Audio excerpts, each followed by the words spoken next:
Hello, welcome back to my channel, guys. If you're new to this channel, go ahead and hit that subscribe button, click the bell to be a part of the notification squad, and don't forget, guys, join my channel membership, the chatterbox. The link should be in the description box, or you'll see a join button and you join right there. Where you want to be is next level, but if you want to start with the first beginning, just the intro, just to see how you like it, then go from there. We're just getting started, so give me a little bit of time as we get pumped up. However, today I wanted to talk to you guys about something, just a little refresher, just my opinion, just reminding a couple new people out there that are collecting that may have a few questions, because I get them in the comment section here and there from my old videos. So here we are. So today, this is Zenday. Zenday is the Kent sculpt by Claire Teller. He was painted by me and in the process of being rooted by me. I am going to tell you guys two things. One thing that we hear all the time, and this is for artists, other artists, a lot of times they tell you paint your kit within so many days of getting the blank kit when it comes to silicone. They say that, you know, you may have problems with paint curing, etc., etc., etc. And listen, follow whoever you bought the kit from instructions if you feel like it. This is just me and my personal experience and my thought process. If they are using platinum silicone and nothing crazy, nothing weird, nothing out of the ordinary, I have yet to have a problem with painting old kits. I actually held this kit for almost a year and a half before I even started to paint it, and then I started to paint it. And I don't recommend this, but I have done this on more than one kit before. I started painting it and then I put it back up, but I store it properly. It's not touching anything. It's in a bin. That's not no type of contamination, closed up. And you know, I wipe it down and I start by painting. It took me 2 years to finish completely painting this baby right here that you're looking at. 2 years, yes. Did I paint it consistently for 2 years? Absolutely not. I would start it, it would sit on the paint table for a while, and then I just put it away because I needed that spot for another, you know, project, and I put it away, put it back out, put it out, and here we are. I have dressed him several times. I pick him up. He also have a drinking wet system. No problems. No issues with the curing or anything. As you can see, he has a pretty deep complexion. It's not super chocolatey, but he does have a brown skin complexion, very similar to my own, and the layers took fine. I think people tell you that they don't want you to have any issues, because some people, they like to play with their kids, dress them up, powder them down. I say don't do all that with those kids. Why add more risk to something that's already so finicky? Silicone is so finicky. Silicone is so, the slightest little thing can compromise your whole kit. You got to throw away all your brushes, all this. I don't answer questions about painting and stuff like that. People know that I mean, but I did have a friend that was dealing with a situation, and she was in a panic. And I did kind of help her troubleshoot through her thing. And you know what resulted in that? She had to get rid of all of her brushes, all of everything that had been touched, and start all over just to make sure she could get her paint to cure again. So that might be why they tell you that. I don't know why they tell you that, but you know, I will tell you, using latex pacifiers and stuff like that, that will inhibit curing sometime. I wouldn't risk it. The reason why they tell you not to use it after the fact is because, let's say if you need a touch up or something like that, now you may run into issues again and you may not be able to touch it up and have problems, or it just takes more work and you got to use all these very harsh chemicals. I know it's a chemical out there, product that people use to spray and coat the dolls with. I heard it's very strong and not good to inhale and all that stuff. I don't have it, I don't own it, but it's something out there that works. So anyway, so that's that. The other thing is drinking wet, the drinking wet system. I posted a baby up for sale, which that baby sold within 15 minutes, which I'm so thankful. But shortly after that, I saw somebody asking, like, what do you guys feel about drinking wets?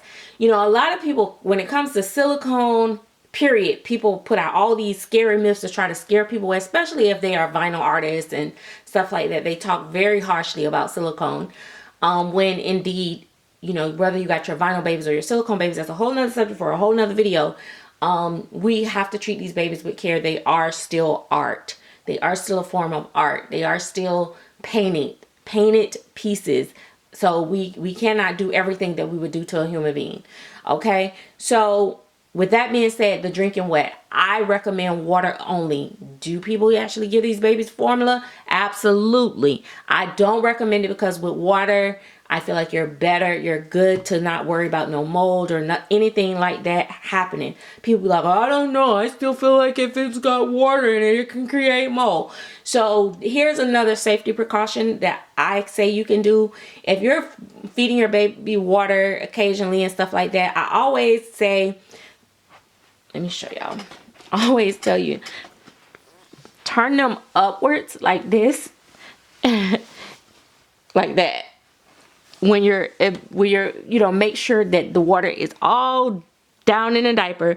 Change that diaper. Change their diaper. And if, you know, it's any sprinkler water, change it again. Another thing is you can give them a little bit of rubbing alcohol.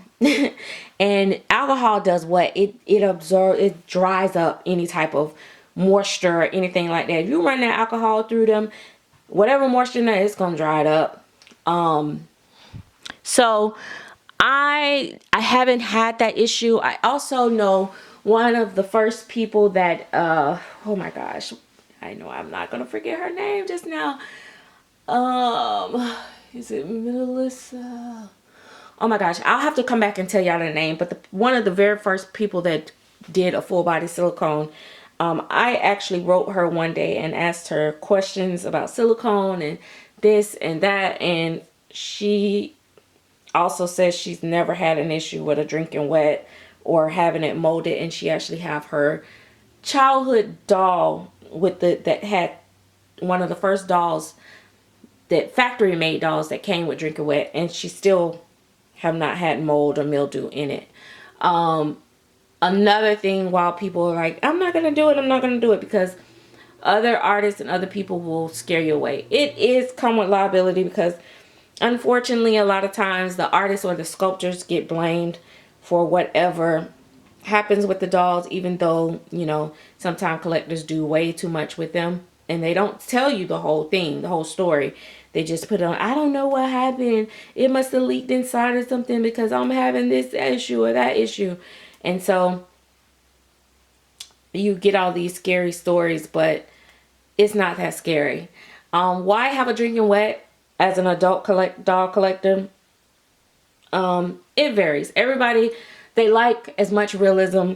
But what's funny, if you warm that warm bottle up, the water, you warm it up in the bottle and you give them a really warm bottle, when you're holding them and they're actually wetting their diaper, it literally feels like, you know, when you have a newborn, they wet their diaper a lot. And you be like, oh my gosh, it's going to have to change the diaper because you can either hear them pooping or you feel them peeing, the warm pee. And I know to some people it's like, oh, that's gross. Like, I don't need that. Why would I need that? Well, it just adds to the realism. And, you know, a lot of people, and that's a whole nother subject also for another day. We're going to put a pin in all these topics. You know, people like to think that every single person that collect dolls is someone that has a loss or something like that. But let's just say, you know, perhaps you did. And you know these babies will never move. They'll never cry. Well, some do move. They got mechanical things that happen with those. But just imagine being able to experience that warm feel of the pee-pee in the diaper type thing, or just changing the diaper. Like, I had one that had a, what do you call it? It had like a reserve or something in it. And so it wouldn't pee all at one time. Like, you could feed it once, but it will pee periodically throughout the day. Throughout the day. And I was just like, oh my gosh, I used to be so worried. And as soon as I come home, like if I go to work and I feed it that morning, like as soon as I come home, I change the baby diaper again because I'm like, I just want to make sure it's all out and all gone. Now those are kind of get a little scary, but it was kind of cool. It was really real because it's like your baby actually wet and you didn't even feed it. Imagine that. So anyway, I've experienced so many things in this community with the dolls and stuff. Some of these sculptors and are just so innovative, and the artists are too. I see some of the things and the details that they do and they add. It's just amazing. But anyway, so I think drinking wets are safe if you are operating them the way that you should and the way that is instructed. What else? Armatures, we already know. Armatures, you know, some last long, some last forever, some don't. I've had my Phoebe for at least 6 years, maybe 7. Her armatures still work in the elbow. They're not that stronghold type armatures, but they are. I think this little boy is at least 4 years old. The kit itself. And I've had him the entire time. So he's 4 years old for sure. And his armatures still work. He has armatures in his knees, not all the way up in his hip and in his ankle, his foot. So like it'll bend, but yeah. So, you know, it just depends. I've had other babies too that have them for a long time. So, you know, caring for these dolls, you just have to really just treat them not fragile,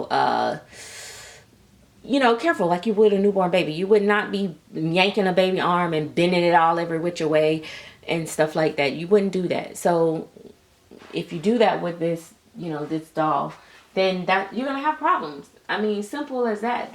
I mean, it's just common sense. So I'm looking over here and I see one eye. I'm like, who is walking around here with one eye? Somebody is missing an eyeball. But anyway, that's no here or there. I'm telling y'all, I can't focus half of the time. But I don't know where it's at. And I hope I didn't slang it somewhere and it gets broke because I really need that eyeball. Anyway, I will check in with you guys later. Like I said, I will be doing a live stream probably this weekend for everybody. Remember we were the Gen Pop which general population versus the Chatterbox before. So y'all start hearing me say that again for the Gen Pop. But I'll be doing live streams. I'll go probably this Saturday. So yeah. Anyway, guys, me and Zende got to go. I got to figure out what I want to put him on. He's got a very petite his little diaper area, so he's able to fit some of my little preemie cloth diapers, which I love. And I got these little preemie like type socks. They're not preemie, they're like first size, but they're really perfect for his little narrow foot. He got a long foot, but it's narrow, so they fit him. They're not too baggy on him and stuff like that.